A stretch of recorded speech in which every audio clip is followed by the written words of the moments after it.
30+। 30+। জি বলেন, কি গল্প আপনার একেবারে ছোটবেলা থেকে যেভাবে বলতে ইচ্ছে করে আমার কাছে?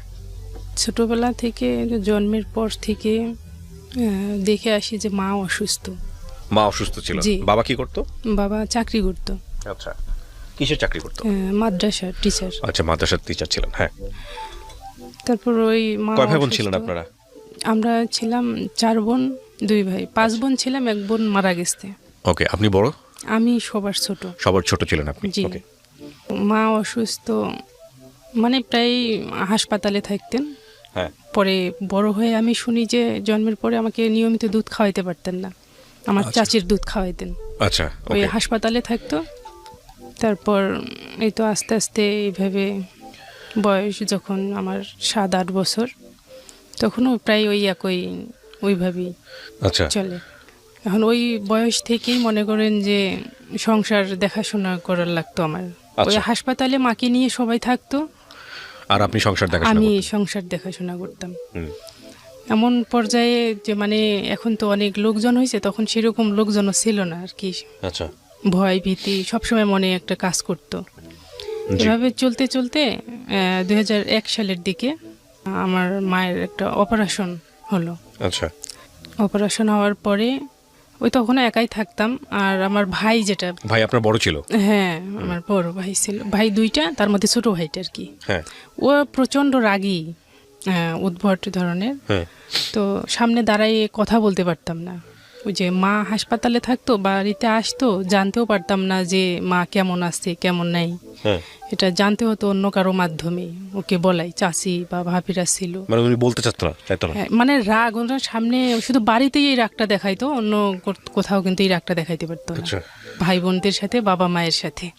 আর ও ছোটবেলা থেকে এমনই ছিল, মাকে খুব জ্বালাতন করছিল, যে কোনো কিছু বলতে পারতো না, বাড়ি থেকে চলে যাইতো, হ্যাঁ। বা বিষ খাবে, আত্মহত্যা করবে, এইরকম ভয় দেখাইতো অনেক আর কি। বেশি ফ্রাস্ট্রেটেড ছিল। হ্যাঁ, আর কি। জি। হ্যাঁ। তারপরে তো এইভাবে চলতে চলতে মা 2001-এর দিকে অপারেশন হলো। অপারেশন হওয়ার পরে বাড়িতে আসলো। আসার পর তো সে 2001 সালের কথা, তখন তো অপারেশনটা তত একটা বেশি ছিল না, সুবিধাজনক ছিল না। হ্যাঁ।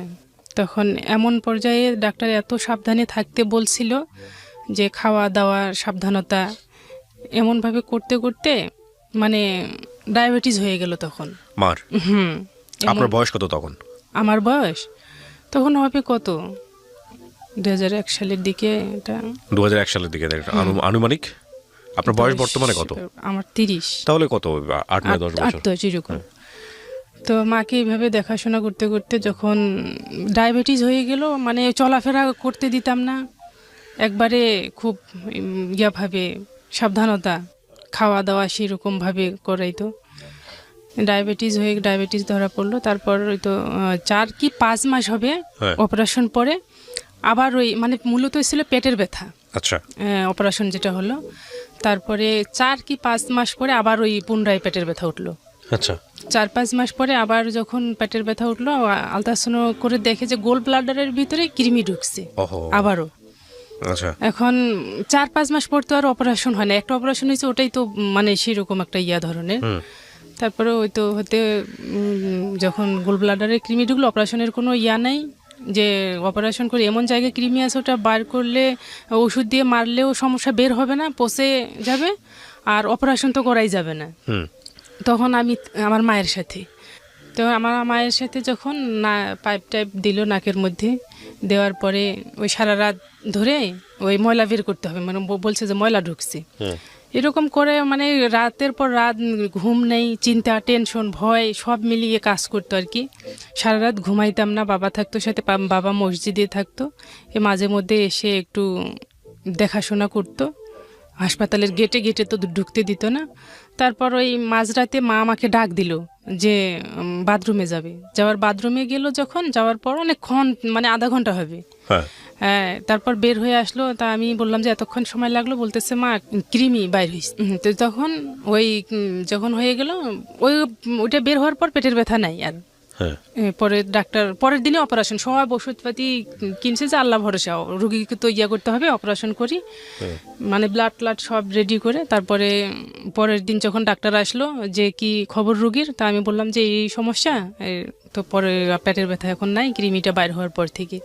তা ওনারা তো শুনে আলহামদুলিল্লাহ বলতেছে আগে আলট্রাসাউন্ড করতে নিয়ে যাই, যে আর দেখে যে আসলে ওই কৃমিটাই বাইর হয়েছে, তো মহা খুশি। তো বাড়িতে নিয়ে আসলাম, আসার পরেই চলতেছে। তারপর ওই আমার শুরু হয়ে গেল মাথা ব্যথা। হ্যাঁ, মাথা ব্যথা শুরু, কিন্তু আমি বলি না আর কি, মা তো এমনি অসুস্থ, বলি না ওইভাবে থাকি। তারপরে হইতে হইতে যখন একটু মানে বড় হতে শুরু করলাম, মাথার ব্যথাও দ্রুত বাড়া শুরু করলো। একদিন হঠাৎ মানে আমার কোনো চেঞ্জ নাই মাথা ব্যথা। হ্যাঁ, তারপর ওই নিয়ে গেছে ডাক্তারের কাছে, ডাক্তার ওষুধ দিচ্ছে, ইঞ্জেকশন করছে। তো ডাক্তারের কাছে এইভাবে মাথা ব্যথা উঠতেই থাকে, ডাক্তারের কাছে নিয়ে গেল। ডাক্তার বললো যে এটা বিয়ের পর বিয়ে দিলে হয়তো ঠিক হয়ে যাবে, আর ওটা টেনশন করা যাবে না, চিন্তা ভাবনা করা যাবে না এগুলোর কারণে। আর মা ছিল যে অসুস্থ, বললাম মাকে নিয়ে, মায়ের ইচ্ছা ছিল, বাবার ইচ্ছা ছিল যে মা মরে গেলে, তখন আমরা 2 বোন আর কি অবিবাহিত ছিলাম, 2 বোনের বিয়ে হয়ে গেছে। হ্যাঁ, তা বললো যে মা মরে গেলে মা মরা মেয়েকে কেউ সহজে বিয়ে করতে চায় না, তাই মেয়ের বিয়ে দিয়ে দিই তাড়াতাড়ি। মানে আপনার বিয়ে? হ্যাঁ, ওকে। এর মধ্যে বড় বোনের বিয়ে হয়ে গেল, আর তারপর আমার। কিন্তু আমার বিয়ের আলাপ চলছিল, অনেককে নিষেধ করছিল যে বিয়ে এখন দেওয়ার দরকার নেই, মেয়ের বয়স হয়নি, তাছাড়া কিছুদিন আগেই বড় বোনের বিয়ে হয়ে গেছে, বিয়ে দেওয়ার দরকার নেই। এই অবস্থায় মায়ের কথা রাখার জন্য তারপর একটা প্রস্তাব আসলো, ছেলে সেনাবাহিনীর চাকরি করে। তো ওরা হচ্ছে 2 ভাই, বোন নাই বাড়ির কাছেই। আর প্রস্তাবের মাধ্যমে আর কি এক পর্যায়ে বিয়ে ঠিকও হয়ে গেল। বিয়ের ঠিক হওয়ার প্রথমের দিকে ওনারা যৌতুক চাইছিল। যখন যৌতুকের, আমার বাবা কিন্তু মাওলানা মানুষ একজন, তো আমার বাবা রাজি ছিল না, যৌতুক দিবে না। আগের 3টা মেয়ের বিয়ে দিছে, যৌতুক দেয়নি, এই মেয়েকেও দিব না যৌতুক। তারপর ওই ছেলে বাবা মানে অনেক লোকজন ধরাধরির পর ওনারা ছেলের বিয়ে যে দিবে, ও যে সেনাবাহিনীর চাকরি করে, ওখান থেকে কিন্তু ওনারও পারমিশন হয়নি বিয়ের। আচ্ছা, বিয়ের পারমিশন হয়নি। ওর বড় ভাই আছে, বড় ভাইয়ের চাকরির জন্য টাকা লাগবে, সেই জন্য ওনারা ছেলের বিয়ে দিবে। ওকে। তারপর আমার বাবা অনেক দিন একটু প্রস্তাব থাকলো, এইভাবেই কথা চলে, কিন্তু আমার বাবা যৌতুক দিবে না। শেষে আমার বাবা রাজি হলো যে যেহেতু ছেলের চাকরির জন্য টাকা বিয়ে দিবে, তো তাহলে ঠিক আছে, আমি আমার জামাইয়ের ভাই হিসেবে আমি কিছু হেল্প করব, কিন্তু যৌতুক হিসেবে না। আচ্ছা। তো টাকা দিল, কত টাকা লাগবে, 2 লাখ ওনার চাকরির জন্য। আমার বাবা দিল 1 লাখ টাকা, যে আমি যৌতুক হিসেবে না, এটা আমি হেল্প করলাম। আচ্ছা। তো বিয়ে হয়ে গেল। বিয়ে হয়ে যাওয়ার পর বিয়ে কিন্তু আমাদের কাবিন হয়নি। আচ্ছা। কাবিন হয়নি, ওই যে ওরও বয়স হয়নি, আমারও বয়স হয়নি, এমনি কাজী আমাদের পরিচিত, এমনি একটা ইয়ার মধ্যে সাইন করে বিয়েটা হয়ে গেল। মানে আপনি প্রাপ্তবয়স্ক ছিলেন না, আর ওরও অনুমতি ছিল না? না। ওকে। তো যখন এইভাবে হয়ে গেল, কথা ছিল যে এমনিতেই রেজিস্ট্রি মানে মোহর করে, ছেলে তো বাইরে থাকে, মেয়ে এখানে থেকে লেখাপড়া করবে, সমস্যা নেই, আমরা নিয়ে যাব না। আচ্ছা। তো হঠাৎ যেদিন ওই ছুটিতে আসছে, আসার কথা ছিল 4-5 জন, তো হঠাৎ করে ওনারা ফোন দিয়ে বলে যে না, আমরা একবারে মেয়ে নিয়েই আসবো। ওকে।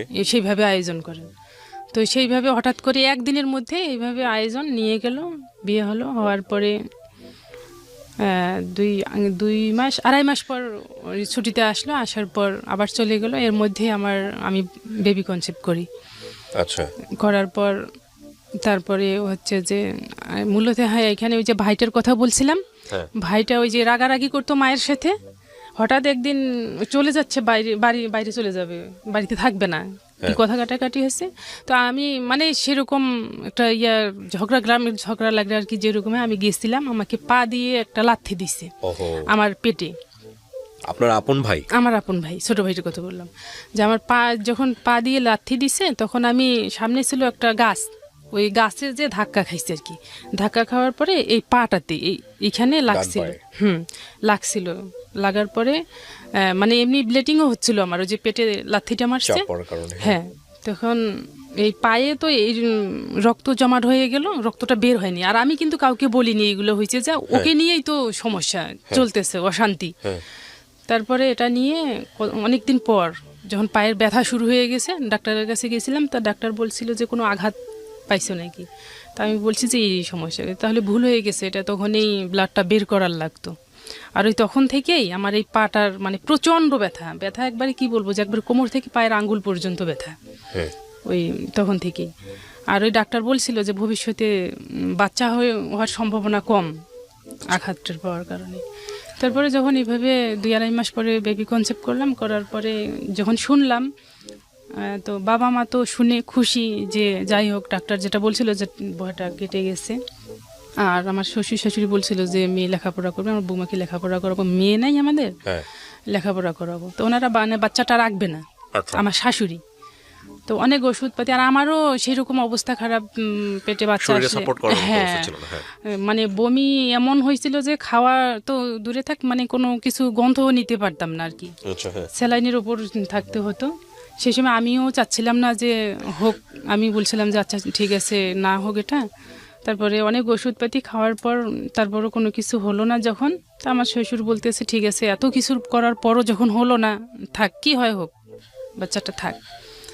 এই তো বাবু হলো, আমার বাচ্চাটা হলো যখন ছেলে হয়েছে, আচ্ছা, সিজার করে হয়েছে। আচ্ছা। হওয়ার পরে ছেলেটার আমার বয়স যখন 1 কি 1.5 বছর, তখন ওই হঠাৎ করে একদিন ফোন আসলো আমার শ্বশুরের কাছে।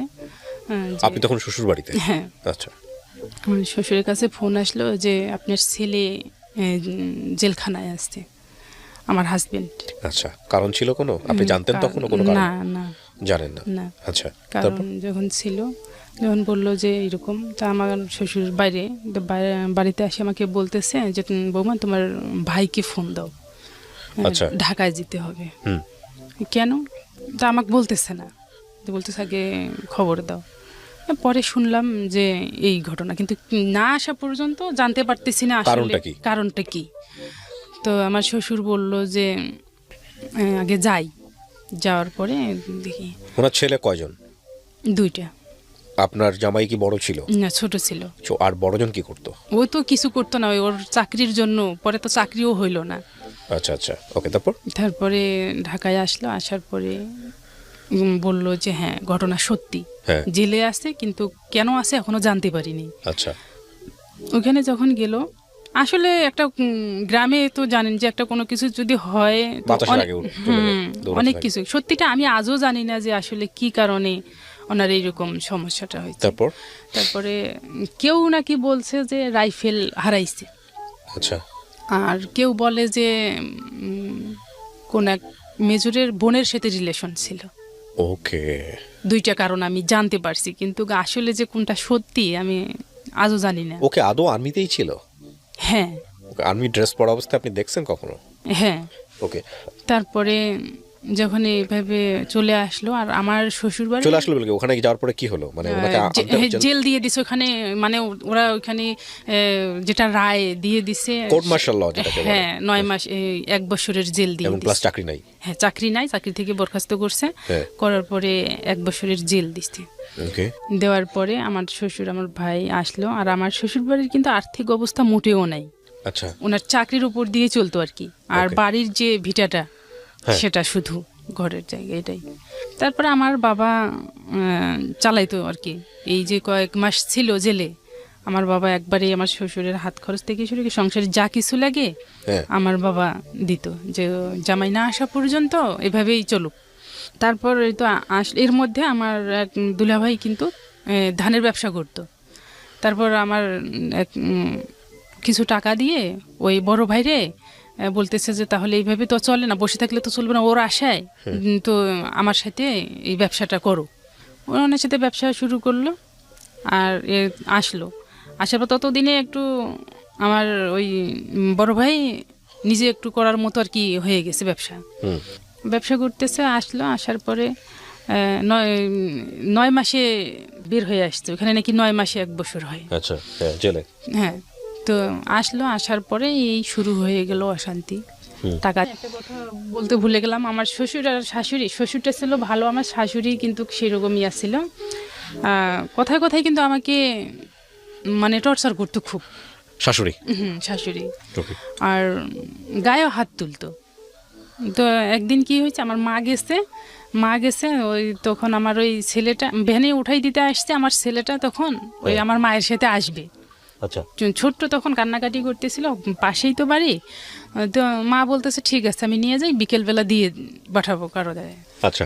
তো নিয়ে আসলো, তখন তো দুধ খাইতো, তো সন্ধ্যা হয়ে যাচ্ছে, সন্ধ্যার সময় দিয়ে যাওয়ার কথা, তা আমি রাস্তার দিকে আর কি দেখতেছি বাড়ি থেকে বের হয়ে যে কেউ নিয়ে আসতেছে নাকি। হ্যাঁ তো ওই যে বের হয়েছি এটার জন্য খুব আমার সাথে শুরু করে দিছে যে বাচ্চাকে পাঠাই দিয়ে এখন ঢং শুরু করে দিছো, অমুক তমুক, বাচ্চাটা কি কান্নাকাটি করতেছে এখনো দিয়ে পাঠাচ্ছে না। তা আমি করছি যে কান্না করলে আবার রাখতে পারে, তো দিয়ে দিত। হ্যাঁ এই কথা বলাতে উনি আমাকে এসে সেইভাবে মারা শুরু করে দিয়ে দিল।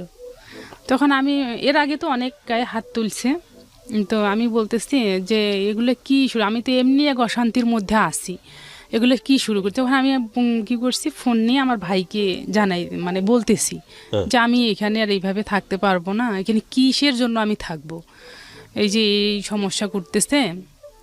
তখন ওই যখন আমার ভাইকে এই কথাটা জানাইলাম তখন উনি কি করলো, হ্যাঁ লোকজনকে বলতেছে যে আমাকে উল্টো আমার উপরে চাপ দিল যে আমি নাকি ওনাকে মারছি। আচ্ছা, এটা আপনার শাশুড়ি বললেন? হ্যাঁ। আচ্ছা। তখন আমি তো অবাক যে এটা আবার কোন কাহিনী হয়ে গেল, যে উনি আমাকে গায়ে হাত তুললো। আমি যতই হোক আমার একটা শিক্ষা আছে, বাবা মার একটা সাপোর্ট আছে, যে বড়দের শ্রদ্ধা সম্মান। এতদিন আমি কিছু বললাম না, আমি বুঝতে পারলাম যে এতদিন তো বলি নাই, এখন আজকে বললাম, আজকে বলাটা আমার মনে হয় ভুল হয়ে গেল, উল্টো আমার উপর দিল। জি। তখন হয়তো পরের দিন আসলো, আসার পরে আমার ভাই, আমার মা, বাবা, যে আমাদের তো মেয়ে, আমাদের মেয়ে তো এই কাজটা করতে পারে না, আমরাও তো জানি যে মেয়ে কোন ধরনের। তো ওনারটাই সত্যি, উনি যেটা বলতেছে ওনারটাই সত্যি। তারপরে তো আর কি কান্নাকাটি, ভাই তো আমাকে আবার মেরে রাখে আসলো, এগুলা কথা শুনতেছি। তো কান্নাকাটি করে থাকলাম। থাকার পরে যখন উনি আসলো, আসার পরে দুই একদিন ঝগড়াঝাটি লেগেই থেকে ভাত রান্না করে আলাদা রেখে দেয়, খাইতে দেয় না। তো তখন একদিন আমার বাবা আসি দেখে যে আমার অবস্থা খুব খারাপ। আর আমার ওই যে মাথার ব্যথাটা, ডাক্তার বলছিল যে ক্ষুধা লাগার সাথে সাথে দ্রুত ব্যথাটা বাড়বে, ক্ষুধা লাগা যাবে না, আর টেনশন, মানসিক টেনশন এগুলো করা যাবে না, এগুলো তো পিছুই ছাড়ে না। তারপরে বাবা এসে দেখতেছে যে আমার অবস্থা খুব খারাপ। তখন বাবা কি করছে, আর এক মুহূর্ত না থেকে বাড়িতে গেছে, যায় মানে ভাতটা যা লাগে খাওয়ার আর কি, মানে নিয়ে আসছে। নিয়ে আসার পরে তারপর আমার হাজবেন্ড মনে হয় বলল যে ওরা তো খাইতে দিচ্ছে না, এইরকম তা আমি এখন কি করব, এখন তো অত সহজ একটা কিছু করতেও পারতেছি না। আর আমাদের ওইদিকে তো মনে করেন যে গরিব একটা এলাকার মতো, সেরকম হঠাৎ করে চাকরি বাকরি সেরকম কোনো নাই। তখন আমার বাবা কি করছে, আবার পরের দিন চাল ডাল্লাকে যা লাগে দিয়ে আসছে, যে আচ্ছা ঠিক আছে এগুলা রান্না করে খাও। এটা যখন দিয়ে আসলো, আমার শাশুড়ি আবার প্রচার করলো কি যে ওর বাবা এসে ওদের আলাদা করে দিয়ে গেছে। আচ্ছা, ওনারা, আমরা একটা জিনিস বুঝতে পারছিলাম যে আপনাদের সংসার অভাব চলে আসলো, শ্বশুর শাশুড়ির মধ্যে ভালো সম্পর্ক নাই আপনাদের সাথে, কিন্তু রেজাল্ট কি দাঁড়ালো ওইদিকে যদি একটু জান। তারপরে মনে করেন যে এইভাবে যখন বললো ভালো কথা, তারপরে এভাবে চলতে থাকলো, মনে হয় যে 2 মাসও ছিল না আসার পরে। তারপর আমাকে বলতেছে যে আমি ঢাকা যাই দেখি তো কোনো চাকরি বাকরি নাই, তো ঢাকায় যাই। ঢাকায় যাওয়ার পরে দেখি কোনো চাকরি পাই কিনা। তো ঠিক আছে যাবো, যে আমার তো টাকা লাগবে, টাকা নাই। বলার পর তো আমি কিছু, আমি কি করব, তো বলতেছে যে তুমি বাবার কাছ থেকে কিছু টাকা নিয়ে দাও। আচ্ছা। তো আমার বাবাকে ফোন করলাম, তা বলতেছে মা টাকা তো সবসময় হাতে থাকে না, তো ঠিক আছে তুমি দেখো এখানে কারো কাছ থেকে পাও কিনা, তুমি নিয়ে দাও, পরে বেতন উঠাই আমি দিয়ে দেব। তারপরে একজনের কাছ থেকে আমি 3,500 টাকা চাইলাম, 5,000 দিল, 3,500, আমার কাছে এখন টাকা নেই। তো আমি দিলাম, তা বলতেছে ঠিক আছে যে এটাই হবে, নিয়ে যাই, নাই যেহেতু আপাতত নিয়ে যাই। তারপর ওই তো ঢাকায় চলে আসলো। আসার পর আমাকে বলতেছে যে তুমি নিয়ে দাও, আমি যাই বিকাশ করে দিয়ে দিব টাকা। আচ্ছা। তারপর আসলো, আসার পর কিন্তু যে আসার পর বারবার করে বললাম যে যাওয়ার ওখানে পৌঁছার পরে আমাকে ফোন দিও, জানাই দিও। তো আর আমার কাছে আর কোনো, যে আসলো আর কোনো ফোন টোন দিল না, ফোন দিল না। তারপর কিছুদিন পরেই হচ্ছে শবে বরাত। জি। আমরা শবে বরাত করি না, আর আমার বড় বোন একটা শবে বরাত করে, তো ও বলতেছে যাওয়ার জন্য আর কি মায়ের সাথে। আচ্ছা। ওখানে গেলাম, ওখানে যাওয়ার পরে কিছুদিন থেকে 2-3 দিন থেকে আবার চলে আসলাম। আসার পরে আমার ভাই এর মধ্যে একটা বিয়ে করছে। আচ্ছা। বিয়ে করছে, তারপরে হচ্ছে যে ওই বউয়ের সাথে কি জানি কি হয়েছে, ও বউ রাখবে না। আচ্ছা। বউ ডিভোর্স দিবে আপনার ভাইকে? আমার ভাই আমার ভাবিকে ডিভোর্স দিবে। হ্যাঁ। তখন ওদের মানে ভাবি চলেও গেছে, ওর মা যে নিয়েও আসছে। এর মধ্যে আমার ভাই আমাকে ফোন দিল যে এখানে আসো, এখানে আর কতদিন ওইভাবে থাকবা, ও তো ফোন টোন দিচ্ছে না। শুনলো যে ফোন না দেয়, ফোনও দিচ্ছে না, তা ঠিক আছে এখানে। আর আমার মা কিন্তু ওই যে অসুস্থ, মানে ডায়াবেটিস, আবার এদিকে হার্টের সমস্যা ছেলের এই অবস্থার জন্য। তারপর আসলাম, এখানে আসলাম। আসার পরে কিছুদিন পরেই আমার ওই ভাবি ভাইয়ার নামে মামলা করলো।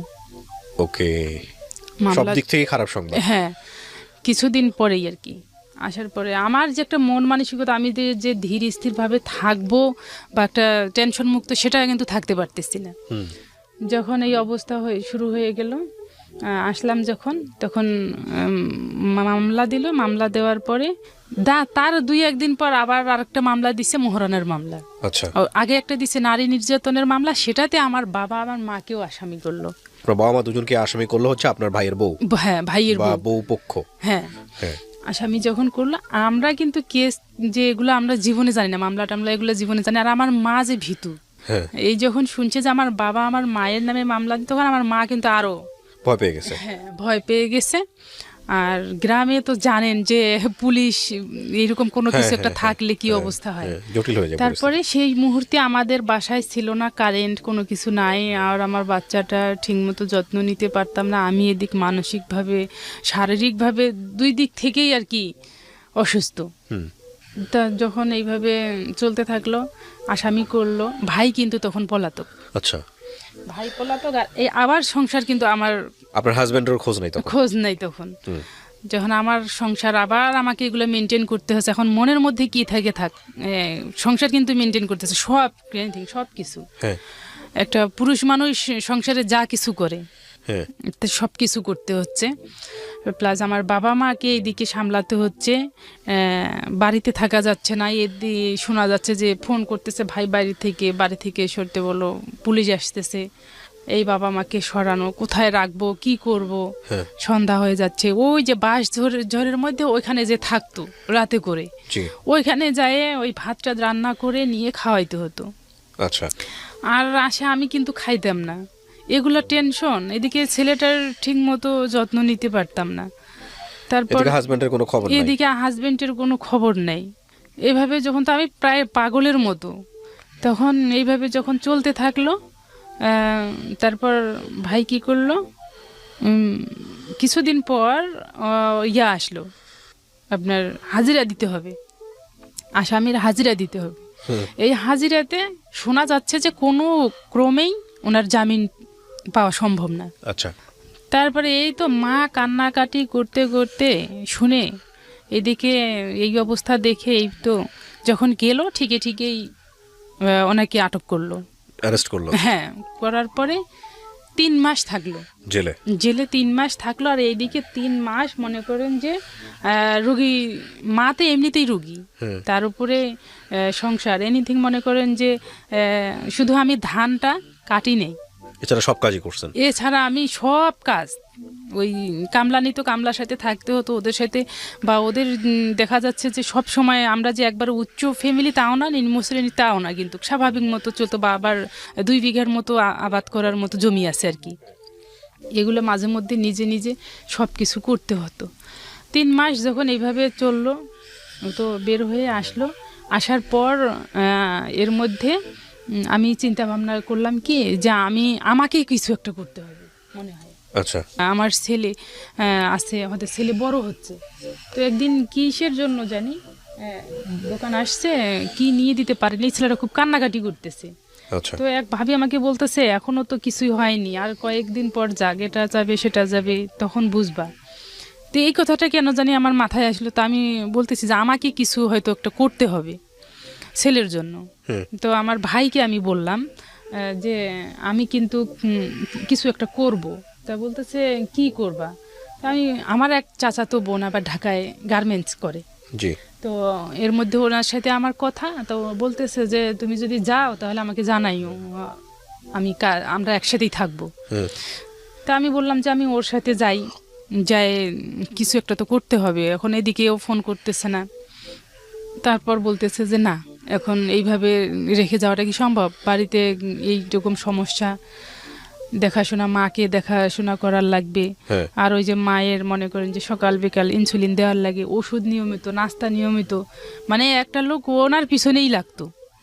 তো চিন্তা করলাম যে কথাটা তো ঠিক, কিন্তু আমারও তো কিছু করার লাগে। তো ভাই যখন এইভাবে বললো, আসি, এভাবে চলতে থাকলো। চলতে থাকার পর ঢাকায় আবার আসলো আমার ভাই, কিসের জন্য জানি আসছিল। তখন আমার কাছে ফোন যে আসছে, আমার হাজবেন্ড জানে না, আমার ভাই পরে আমাকে ফোন দিছে। তো আমার ভাইয়ের নাম্বার ছিল আমার হাজবেন্ডের কাছে, আমার ভাইকে ফোন দিছে 1.5 বছর পর। ফোন দিয়ে বলছে যে ভাইয়া বললো। তা আমি বললাম যে আমাকে নাম্বারটা দাও।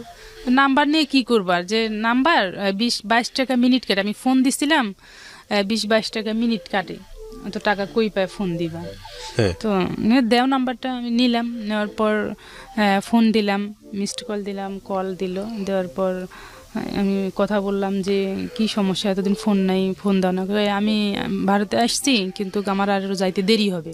আচ্ছা, তা দেরি হবে, একটা তো কথা আছে, আমি সমস্যার মধ্যে আছি, ভালো। কোথায় আছি এটা বললো না? কি জানি জায়গাটার নাম বলছিল, মনে নেই। তার কিছুদিন পরেই মনে হয় হচ্ছে ঈদ। ঈদ তো ঈদের দিন বিকেলবেলা ফোন দিল। ফোন দিয়ে 2 মিনিট কথা বলছে আমার সাথে, আমি ব্যস্ত আছি, পরে কথা বলবো। আচ্ছা। তার কিছুদিন পর আমি আবারও ফোন দিলাম, রাত 2টার সময় কথা বলবো। তো আমি ফের আবার ওই রাত 2টা পর্যন্তই থাকলাম জেগে। 2টা পর্যন্ত, যখন 2টা পার হয়ে গেল ফোন দিল না, তখন আমি ফোন দিলাম। তা বলতেছে এখনো ঘুমাও নাই, আমি ব্যস্ত আছি, পরে কথা বলবো। আবার ওই কথা। আচ্ছা। তারপরে নাই যখন ফোন, তখন আমি কি করলাম, ফোন দেয় না, অপেক্ষা থাকি, ফোন দেয় না। তখন এর মধ্যে আমি কি করলাম, অনেক কষ্ট করে যে ওই টাকা ম্যানেজ করা শুরু করলাম, যে ফোন দিতে হবে। আচ্ছা।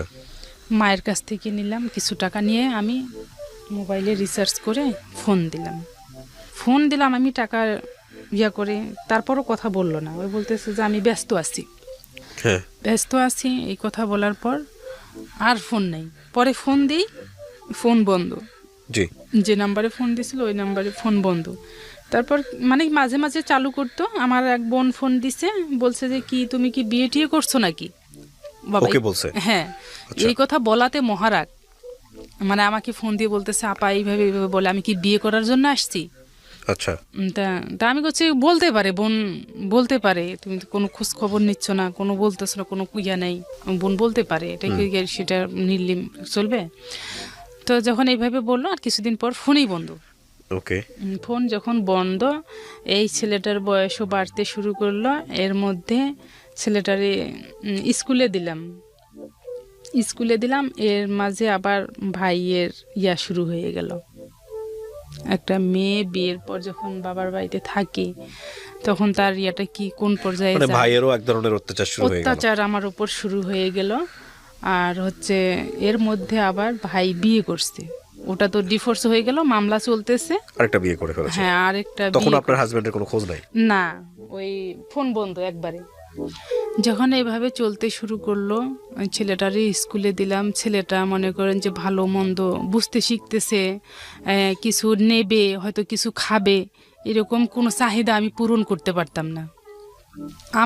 আমি যে একটা মানুষ, আমারও তো ইচ্ছা বা শখ চাহিদা আছে, আমার তো পারি না, প্লাস বাচ্চাটারও পারি না। আবার এদিকে মায়ের এই অবস্থা। মা যখন কি করলাম, তখন ওই এদিকে আর কি দেখি যে কিছু করা যায় নাকি। তারপর একটা দর্জি কাজ শিখবো, ওই যে স্কুলে শেখায়, ওখানে গেলাম মাকে না বলে। আমার তো মাথা ব্যথা, তার উপর ওই যে বললাম ভাইয়ের লাথিতে ওই যে পায়ের ব্যথা, ওটা পা মাঝে মাঝে এমন হতো যে উঠতে পারতাম না। পা নিয়ে ওকে হাঁটতেই পারতাম না। ডাক্তার বলে দিছে যে একসময় হয়তো প্যারালাইসিসের লক্ষণ, এটা প্যারালাইসিস হয়ে যেতে পারে। ওকে তারপরে যখন গেলাম, মা কিন্তু কিছুতেই মানে যেতে দিবে না, যে তোমার তো মাথার সমস্যা আর পায়েরও সমস্যা, তুমি কিভাবে কাজ করবা। মা যাইতে দিবে না। ওখানে টাকা দিয়ে ভর্তি হলাম, 250 কি 300 টাকা দিয়ে ভর্তি হলাম। সে টাকাটাও আর তুলতে পারলাম না। মা যাইতে দিবে না, যে তুমি আগে সুস্থ হও। আর মা কিন্তু মানে প্রচণ্ড মানে সেই রকম প্রচুরভাবে আমার চিকিৎসার জন্য লেগে পড়লো, যে মেয়েটাকে আগে সুস্থ করতে হবে। ওকে আমি তো মনে করি অসুস্থ, এর মধ্যে আবার ওই যে চোখ দিয়ে আর কিছু দেখতে পারি, চোখের মাথার ব্যথায় চোখ দিয়ে কোরআন শরীফ পড়তে পারি না।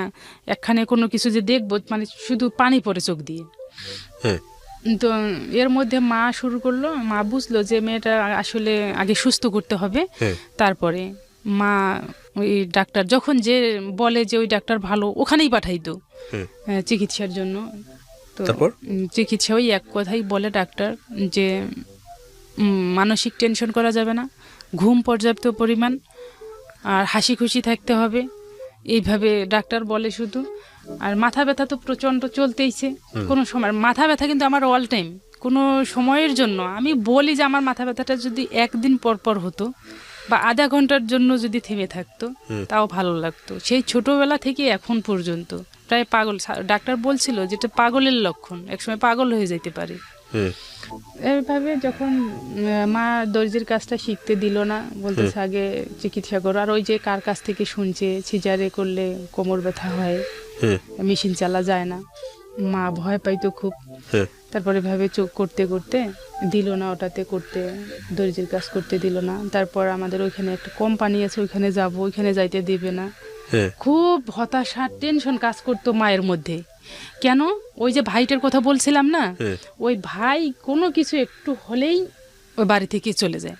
আচ্ছা, আমি বিষ খাবো, গলায় দড়ি দেবো, বাট কয়েকবার করছে বিষ খাওয়ার করছে, কয়েকবার খাইছে। তারপরে একবার চোখের সামনে জড়াজড়ি করতেছে, চোখে একবার 1 বোতল বিষ চোখে পড়ছে ভাইয়ের। তারপর চোখের সমস্যা হয়ে গেল। মানসিক রোগী হয়ে যাওয়ার কথা। আশেপাশে যারা আছে তারা মানসিক রোগী হয়ে যাবে। একটা অসুস্থ মানুষের সঙ্গে যদি আপনি কন্টিনিউয়াসলি থাকেন, তাহলে হয় আপনাকে প্রচন্ড মনোবল সম্পন্ন হতে হবে, অথবা আপনি মানসিক রোগী হয়ে যাবেন। হ্যাঁ, যখন এইভাবে করতে শুরু করলো, কি বলবো আর, তখন ভাই ওই যায় যে বিয়ে যে করলো না, সেকেন্ড বিয়ে যে করলো, তখন আর ওই বউকে বাড়িতে আনে না। বাড়িতে না আনার কারণ হচ্ছে 2টা।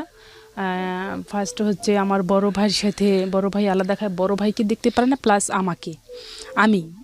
আমাকে বাড়ি থেকে বের না করলে বউ আনবে না, আর বাড়ি আলাদা না করলে এক উঠানে বউ উঠাবে না। মা কি করে, মা 2টার মধ্যে একটাও সাপোর্ট করতে পারে না। মেয়েকে আমি কোথায় ফেলবো, আর বাড়ি আলাদা কিভাবে করে দিব ওরে, ও করুক। এইভাবে যখন চলতে থাকতে থাকতে তখন ওই ভাইয়ের আবার বাচ্চা হলো একটা বাবার বাড়িতেই। তো তারপরও বউ নিয়ে আসতেছে না। আর এর মধ্যে তো মা অসুস্থ আছেই, এর মধ্যে একবার বাবা ব্রেন স্ট্রোক করলো, তারপর মা ব্রেন স্ট্রোক করলো। করার পরে আরো সমস্যা। এখন মাকে টেনশন দিতে পারি না, আর মায়ের পিছনে আমি ছায়ার মতো লেগে থাকতাম, যে আমার মনে তো কি আছে, আমি তো হতাশায় মরতেছি, টেনশনে মরতেছি, কিন্তু মাকে সাহস দিতাম সব সময়ের জন্য। এনিথিং বাইরের লোক, সাইটের লোকও বলতো যে ও সংসারে না থাকলে কি সমস্যা, তুমি তো যা করার তো কাজের লোককে দিয়েই করাও, তাহলে ও তো আর করে না। এখন বুঝতেছি, আমি মা হয়েছি, এখন আমি বুঝতেছি যে আমার মা কেন এরকম করতো। সন্তান যেহেতু, এখন কোনো ক্রমেই আমার মা এটা মেনে নিতে পারতো না। আর বাড়ি থেকে বের হয়ে যদি এক সময়ের কথা বলি, বেশিরভাগ করতো ওটা সময়, ওই যে যেমন মনে করেন যে ধান লাগার লাগবে বা ধান কাটার লাগবে, সিজনের সময় আর কি, এরকম কাজ করতো। বাড়িতে থাকবে না, তারপর যখন ওগুলো ম্যানেজ করা হয়ে যেত, বাড়িতে ফসল উঠতো, তখন হট করে যাইতো বাড়িতে, যাওয়ার পর ওগুলো বিক্রি টিক্রি করে ওকে যা টাকা লাগে নিয়ে চলে আসতো আবার। তারপরে যখন এরকম করলো, মা চিকিৎসা করাইতে শুরু করলো, কোনোতেই কোনো কিছু হচ্ছে না। ডাক্তার বললো যে মাথা সিটি স্ক্যান করাতে হবে। মাথা সিটি স্ক্যান করাতে টাকা লাগতে পারে। তা আসলাম, সিটি স্ক্যান একে মনে হয় 3বার কি 4বার করছি। কোনো কিছু ধরা পড়ে না, বলে যে রিপোর্ট ভালো আছে, ওষুধ খাইলেই সারবে, কিন্তু ওষুধ খাই যায় না। ওই টেনশন, মানসিকভাবে সুস্থ থাকতে হবে, মানসিক টেনশন করা যায় না, এভাবেই বলে। তারপরেই তো ছেলেটা যখন ছেলেকে স্কুলে দিলাম, কাপড় চোপড় লাগে, কাপড় কিনে দিতে পারতাম না। আপনার ছেলের বয়স কত এখন? এখন আমার ছেলের বয়স হচ্ছে 14.5 বছর। আপনার হাজবেন্ড কোথায়? হাজবেন্ড এখন ওই অবস্থায় আছি। ওই অবস্থা বলতে কোনো খবর নেই। ওই যে গেছে, এরপর আর কখনো আসে নাই? না। আপনার সাথে যোগাযোগ হয়েছে? হ্যাঁ, এর মধ্যে আমি শুনছি যে ভারতে যাওয়ার আগে আমার শাশুড়ির কাছে আসছিল রাতে চুপ করে। এটা আবার ওরই মামাতো ভাই আমাকে বলছে, ওর মামি আমাকে বলছে। কিছুদিন পরে ওর নানা মারা গেল, সেখানে গেলাম। যাওয়ার পর ওর মামি বলতেছে যে বৌমা যে আসছিল তুমি জানো? বলতেছি আমি না, আমি তো জানি না। আপনার সঙ্গে কোনো কথা হয়নি? মূল কথা হচ্ছে এটা, আপনি 14 বছরে এই মানুষটার অপেক্ষায় এখনো আছেন। হ্যাঁ। কেন আছেন? বিশ্বাস করে যে হয়তো আসবে, কারণ আমার সাথে কোনো কিছু তার হয়নি। আপনার সঙ্গে একবারের জন্য যোগাযোগও করতে পারলো না? না। আপনি কোনো থানায় গিয়ে কোনো মামলা করা, কোনো করা, কোনো কিছুই করেননি? না। ওর মানে যে সন্তান, আপনার যে ছেলে, সে দেখতে চায় না তার বাবাকে? অবশ্যই দেখতে চায়। আবার কি বলবো, আমরা দুজনেই এখন মা ছেলে দুজনেই মনে করেন যে মানসিকভাবে খুবই। আপনি বর্তমানে কিভাবে চলে আপনার সংসার? আমার যে অবস্থা, আমি তো কোনো জ্ঞানজামের মধ্যে যাইতে পারি না, বা লোকারণের মধ্যে যাইতে পারি না। আপনার সংসারটা কিভাবে চলে? অর্থনৈতিকভাবে আপনি সাপোর্ট পান কোত্থেকে? কোনো কারো কাছ থেকে সাপোর্ট নেই। আর এখন আমি বর্তমান যেটা আসছে, কারো কাছ থেকে সাপোর্ট না থাকলে আপনি তো বাতাস খেয়ে বাঁচেন না, সেটাই জানতে চাচ্ছি আমি, যে রুটি রুজিটা কোত্থেকে আসে, কে দেয় সাপোর্ট আপনাকে? কেউ দেয় না। বর্তমান যেটা হচ্ছে যে আমি ওই যে বললাম জানি নারায়ণগঞ্জে থাকি, সে নারায়ণগঞ্জে এক লোকের বাসায় আছি। আচ্ছা, ওখানে কাজ করেন আপনি? আমি কাজ করতেছি, কাজ করে আপনাকে কিছুটা সাপোর্ট দেয়, ওটা দিয়ে আপনার সংসার চলে। হ্যাঁ, ছেলেটাকে লেখাপড়া করাচ্ছি, কিন্তু লেখাপড়া তো নাই, ছেলেটার এর মধ্যে লেখাপড়া বন্ধ হয়ে গেল। আপনি আমাকে জাস্ট এক লাইনে একটা কথা বলেন, আপনার এই হাজবেন্ড না থাকলে, হাজবেন্ডের অপেক্ষায় থাকলে একটা মেয়ের সংসারে কি হতে পারে, এটা আমার ধারণা আছে। আপনি এই গল্পটা কেন রেডিওতে বললেন আজকে, শুধু এটুকু বলেন আমাকে। হ্যাঁ, কারণ হচ্ছে যে মূলত যে আসলে আমি কখনো কাউকে এভাবে মনের কথাগুলো যে কখনো কাউকে বলতে পারিনি, কাউকে শেয়ারও করেননি। কাউকে শেয়ার করব আপনি শুনতেন এই গল্পগুলো রেডিওতে যেগুলো প্রচার হয়, এগুলো শুনতেন? আমি এই কথাগুলো 21 সালের শুরুতে থেকে মনে হয় চেষ্টা করেছেন, মানে দেখছি। এর আগে আমার মা বলতো, তখন তো এগুলা দেখতাম না, বা তখন মোবাইল ছিল না, তো আমার মা বলতো যে বই, আগের লোক তো বলতো যে সিনেমাকে বই, আমার মা বলতো যেগুলো নিয়ে একটা বই তৈরি করা যাইতো। আমার মায়ের খুব ইচ্ছা ছিল। আমি শুধু শেষ বেলাতে এসে শুধু একটা কথাই বলতে চাই, প্রিয় দর্শক এবং শ্রোতা, এই গল্পটা চাইলে অনেক বড় করা যেতে পারতো, কিন্তু আমার হেলথ কন্ডিশন খুব একটা ভালো না, একটু ঠান্ডা লেগেছে, যে কারণে আপনারা হয়তো বুঝতেই পারছেন আমার গলা শুনে, আমি হয়তো খুব বেশি বড় করলাম না। তবে একটা জিনিস আপনাদেরকে বলি, বাঙালি নারীর কিছু বিষয় আছে যেটা শুধুমাত্র বাঙালি নারীর মধ্যেই বা আমাদের ইন্ডিয়ান সাবকন্টিনেন্টেই সম্ভব। 14টা বছর এই একটা মানুষের সাথে কয়েকটা মাসের মাত্র সান্নিধ্য সে পেয়েছিল, যে মানুষটাকে সেভাবে তার দেখা হয়নি, জানা হয়নি, শোনা হয়নি, সেই মানুষটার জন্য সে এখনও অপেক্ষা করে যাচ্ছে, এবং সে আদৌ কোনো দিন ফিরবে কিনা তার কোনো সম্ভাবনা নেই। তো বাকি জীবন যদি না ফিরে তাহলে কি করবেন? এভাবেই কাটাই দিবেন? হ্যাঁ, এখন ছেলে আছে, ছেলের জন্য। ওই যে বললাম, একটা মেয়ের পক্ষে এটা সম্ভব, একটা ছেলের পক্ষে এটা চিন্তা করা যায় কিনা আমি জানি না। যার যেভাবে সুখ হয়, এটা হচ্ছে মূল কথা। আপনি এভাবে যদি ভালো থাকেন তাহলে এটাই ভালো, আর যদি মনে করেন যে না এভাবে ভালো না, আপনি যেভাবে ভালো থাকবেন সেই ভালো থাকার অধিকার আপনাকে ধর্মও দিয়েছে, আইনও দিয়েছে, তাই না? এত বছর একটা মানুষ ডিস্টেন্সে থাকলে সেই মানুষের সাথে আপনি যদি সম্পর্ক না রাখতে চান, সে ব্যাপারে আমাদের ধর্মও বলে যে ইয়েস, আবার আইনও বলে ইয়েস। কিন্তু আপনি যেটা করে চলেছেন এটা শুধুমাত্র মানুষ হয়ে সম্ভব না, এটা অসম্ভব লেভেলের ধৈর্য এবং অসম্ভব লেভেলের প্রতিজ্ঞা থাকলে সেটা সম্ভব। আমি ধন্যবাদ জানাই যে শেষ পর্যন্ত আপনি এখানে এসেছেন, বাট আমি দুঃখ প্রকাশ করছি যে আমি আপনার পুরো গল্পটা বিস্তারিত শুনতে পারলাম না, একটাই কারণে, আমার হেলথের কন্ডিশন। বাট আমি দোয়া করি যাতে করে আপনার এই যে দুর্দশা, সেই দুর্দশা আল্লাহ যেন আপনাকে ঘুচিয়ে দেন। প্রিয় দর্শক এবং শ্রোতা, অনেক অনেক ভালো থাকুন। প্রত্যেকটা মানুষের কাছ থেকেই আমাদের কিছু না কিছু শেখার আছে। এই সাধারণ মানুষগুলোই একজন লেখকের কলমে যখন উঠে আসে তখন সেটা অসাধারণ একটা বই হয়। এই সাধারণ মানুষগুলোর গল্পের মধ্যে যখন অনেক কিছু মিক্স করে সেলুলয়েডের পর্দায় চলে আসে তখন সেটা সিনেমা হয়। 30+। জি, বলেন কি গল্প আপনার একেবারে ছোটবেলা থেকে যেভাবে বলতে ইচ্ছে করে আমার কাছে? ছোটবেলা থেকে, জন্মের পর থেকে দেখে আসি যে মা অসুস্থ। মা অসুস্থ ছিল? বাবা কি করতো? বাবা চাকরি করতো। আচ্ছা, কিসের চাকরি করতো? মাদ্রাসার টিচার। আচ্ছা, মাদ্রাসার টিচার ছিলেন। হ্যাঁ, তারপর ওই মা কয় ভাই বোন অসুস্থ। ছিলেন আপনারা? আমরা ছিলাম 4 বোন 2 ভাই, 5 বোন ছিলাম, 1 বোন মারা গেছে। ওকে, আপনি বড়? আমি সবার ছোট। সবার ছোট ছিলেন আপনি? জি। ওকে। মা অসুস্থ, মানে প্রায় হাসপাতালে থাকতেন। হ্যাঁ। পরে বড় হয়ে আমি শুনি যে জন্মের পরে আমাকে নিয়মিত দুধ খাওয়াইতে পারতেন না, আমার চাচির দুধ খাওয়াইতেন। আচ্ছা, ওই ওকে। হাসপাতালে থাকতো। তারপর এই তো আস্তে আস্তে এইভাবে বয়স যখন আমার 7-8 বছর, তখনও প্রায় ওই একই ওইভাবেই আচ্ছা, চলে। এখন ওই বয়স থেকেই মনে করেন যে সংসার দেখাশোনা করার লাগতো আমার। ওই আচ্ছা। হাসপাতালে মাকে নিয়ে সবাই থাকতো, আর আপনি সংসার দেখাশোনা আমি করতেন? সংসার দেখাশোনা করতাম। হুম। এমন পর্যায়ে যে মানে এখন তো অনেক লোকজন হয়েছে, তখন সেরকম লোকজনও ছিল না আর কি। আচ্ছা। ভয় ভীতি সবসময় মনে একটা কাজ করতো। জি। এভাবে চলতে চলতে 2001 সালের দিকে আমার মায়ের একটা অপারেশন হলো। আচ্ছা। অপারেশন হওয়ার পরে ওই তখন একাই থাকতাম। আর আমার ভাই যেটা, ভাই আপনার বড় ছিল? হ্যাঁ আমার বড় ভাই ছিল, ভাই 2টা, তার মধ্যে ছোট ভাইটা আর কি। হ্যাঁ। ও প্রচণ্ড রাগী, উদ্ভট ধরনের। হ্যাঁ। তো সামনে দাঁড়াইয়ে কথা বলতে পারতাম না।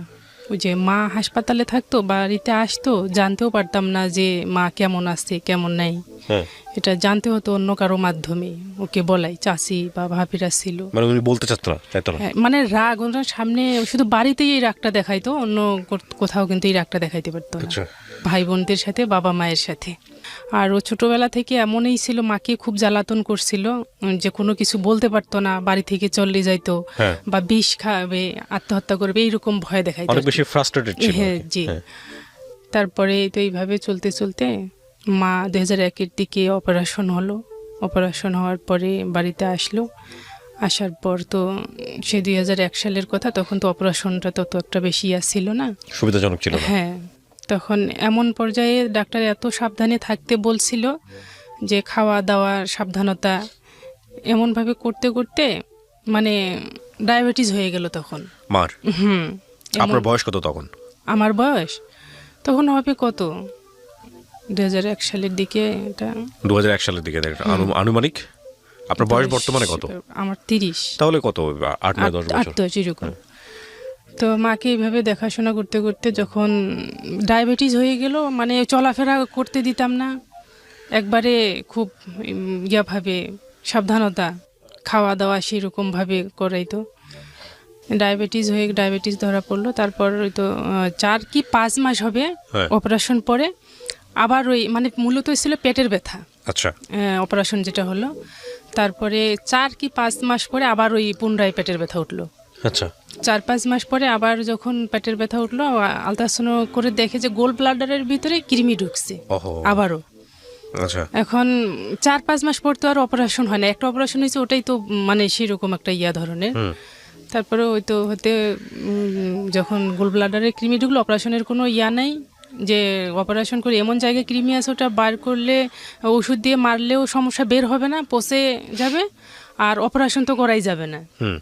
তখন আমি আমার মায়ের সাথে, তো আমার মায়ের সাথে যখন না পাইপ টাইপ দিল নাকের মধ্যে, দেওয়ার পরে ওই সারা রাত ধরে ওই ময়লা বের করতে হবে, মানে বলছে যে ময়লা ঢুকছে, এরকম করে মানে রাতের পর রাত ঘুম নেই, চিন্তা, টেনশন, ভয় সব মিলিয়ে কাজ করতো আর কি। সারা রাত ঘুমাইতাম না, বাবা থাকতো সাথে, বাবা মসজিদে থাকতো, মাঝে মধ্যে এসে একটু দেখাশোনা করতো। হাসপাতালের গেটে গেটে তো ঢুকতে দিত না। তারপর ওই মাঝরাতে মা আমাকে ডাক দিল যে বাথরুমে যাবে, বাথরুমে গেল যখন, যাওয়ার পর অনেকক্ষণ, মানে আধা ঘন্টা হবে, হ্যাঁ। তারপর বের হয়ে আসলো, তা আমি বললাম যে এতক্ষণ সময় লাগলো, বলতেছে মা কৃমি বাইর হয়েছে। তো তখন ওই যখন হয়ে গেল, ওইটা বের হওয়ার পর পেটের ব্যথা নাই আর।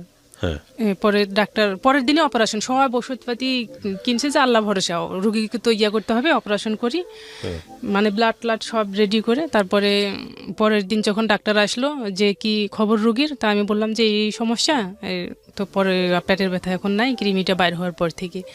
তা ওনারা তো শুনে আলহামদুলিল্লাহ বলতেছে আগে আলট্রাসাউন্ড করতে নিয়ে যাই, যে দেখে যে আসলে ওই কৃমিটাই বাইর হয়েছে, তো মহা খুশি। বাড়িতে নিয়ে আসলাম, আসার পরেই চলতেছে। তারপর ওই আমার শুরু হয়ে গেল মাথা ব্যথা। মাথা ব্যথা শুরু, কিন্তু আমি বলি না আর কি, মা তো এমনি অসুস্থ, বলি না ওইভাবে থাকি তারপরে হইতে হইতে যখন একটু মানে বড় হতে শুরু করলাম, মাথার ব্যথাও দ্রুত বাড়া শুরু করলো। একদিন হঠাৎ মানে আমার কোনো চেঞ্জ নাই মাথা ব্যথা। হ্যাঁ। তারপর ওই নিয়ে গেছে ডাক্তারের কাছে, ডাক্তার ওষুধ দিয়েছে, ইঞ্জেকশন করছে। তো ডাক্তারের কাছে এইভাবে মাথা ব্যথা উঠতেই থাকে, ডাক্তারের কাছে নিয়ে গেল। ডাক্তার বললো যে এটা বিয়ের পর বিয়ে দিলে হয়তো ঠিক হয়ে যাবে, আর হচ্ছে টেনশন করা যাবে না, চিন্তা ভাবনা করা যাবে না এগুলোর কারণে। আর মা ছিল যে অসুস্থ, বললাম মাকে নিয়ে, মায়ের ইচ্ছা ছিল, বাবার ইচ্ছা ছিল যে মা মরে গেলে, তখন আমরা 2 বোন আর কি অবিবাহিত ছিলাম, 2 বোনের বিয়ে হয়ে গেছে। হ্যাঁ। তা বললো যে মা মরে গেলে মা মরা মেয়েকে কেউ সহজে বিয়ে করতে চায় না, মেয়ের বিয়ে দিয়ে দিই তাড়াতাড়ি। মানে আপনার বিয়ে? হ্যাঁ। ওকে। এর মধ্যে বড় বোনের বিয়ে হয়ে গেল, আর তারপর আমার। কিন্তু আমার বিয়ের যখন বিয়ের আলাপ চলছিল, অনেককে নিষেধ করছিল যে বিয়ে এখন দেওয়ার দরকার নেই, মেয়ের বয়স হয়নি, তাছাড়া কিছুদিন আগেই বড় বোনের বিয়ে হয়ে গেছে, বিয়ে দেওয়ার দরকার নেই। এই অবস্থায় মায়ের কথা রাখার জন্য তারপর একটা প্রস্তাব আসলো, ছেলে সেনাবাহিনীর চাকরি করে। তো ওরা হচ্ছে 2 ভাই, বোন নাই, বাড়ির কাছেই। আর প্রস্তাবের মাধ্যমে আর কি এক পর্যায়ে বিয়ে ঠিকও হয়ে গেল। বিয়ের ঠিক হওয়ার প্রথমের দিকে ওনারা যৌতুক চাইছিল। যখন যৌতুকের, আমার বাবা কিন্তু মাওলানা মানুষ একজন, তো আমার বাবা রাজি ছিল না, যৌতুক দিবে না। আগের 3টা মেয়ের বিয়ে দিছে, যৌতুক দেয়নি, এই মেয়েকেও দিব না যৌতুক। তারপর ওই ছেলে বাবা মানে অনেক লোকজন ধরাধরির পর ওনারা ছেলের বিয়ে যে দিবে, ও যে সেনাবাহিনীর চাকরি করে, ওখান থেকে কিন্তু ওনারও পারমিশন হয়নি বিয়ের। আচ্ছা। বিয়ের পারমিশন হয়নি। ওর বড় ভাই আছে, বড় ভাইয়ের চাকরির জন্য টাকা লাগবে, সেই জন্য ওনারা ছেলের বিয়ে দিবে। ওকে। তারপর আমার বাবা অনেক দিন একটু প্রস্তাব থাকলো, এইভাবেই কথা চলে, কিন্তু আমার বাবা যৌতুক দিবে না। শেষে আমার বাবা রাজি হলো যে যেহেতু ছেলের চাকরির জন্য টাকা বিয়ে দিবে, তো তাহলে ঠিক আছে, আমি আমার জামাইয়ের ভাই হিসেবে আমি কিছু হেল্প করব, কিন্তু যৌতুক হিসেবে না। আচ্ছা। তো টাকা দিল, কত টাকা লাগবে, 2 লাখ ওনার চাকরির জন্য। আমার বাবা দিল 1 লাখ টাকা, যে আমি যৌতুক হিসেবে না, এটা আমি হেল্প করলাম। আচ্ছা। তো বিয়ে হয়ে গেল। বিয়ে হয়ে যাওয়ার পর বিয়ে কিন্তু আমাদের কাবিন হয়নি। আচ্ছা। কাবিন হয়নি, ওই যে ওরও বয়স হয়নি, আমারও বয়স হয়নি, এমনি কাজী আমাদের পরিচিত, এমনি একটা ইয়ার মধ্যে সাইন করে বিয়েটা হয়ে গেল। মানে আপনি প্রাপ্তবয়স্ক ছিলেন না, আর ওরও অনুমতি ছিল না? না। ওকে। তো যখন এইভাবে হয়ে গেল, কথা ছিল যে এমনিতেই রেজিস্ট্রি মানে মোহর করে, ছেলে তো বাইরে থাকে, মেয়ে এখানে থেকে লেখাপড়া করবে, সমস্যা নেই, আমরা নিয়ে যাব না। আচ্ছা। তো হঠাৎ যেদিন ওই ছুটিতে আসছে, আসার কথা ছিল 4-5 জন, তো হঠাৎ করে ওনারা ফোন দিয়ে বলে যে না, আমরা একবারে মেয়ে নিয়েই আসবো। ওকে। সেইভাবে আয়োজন করেন। তো সেইভাবে হঠাৎ করে একদিনের মধ্যে এইভাবে আয়োজন নিয়ে গেল, বিয়ে হলো। হওয়ার পরে 2.5 মাস পর ছুটিতে আসলো, আসার পর আবার চলে গেল। এর মধ্যে আমি বেবি কনসেপ্ট করি। আচ্ছা।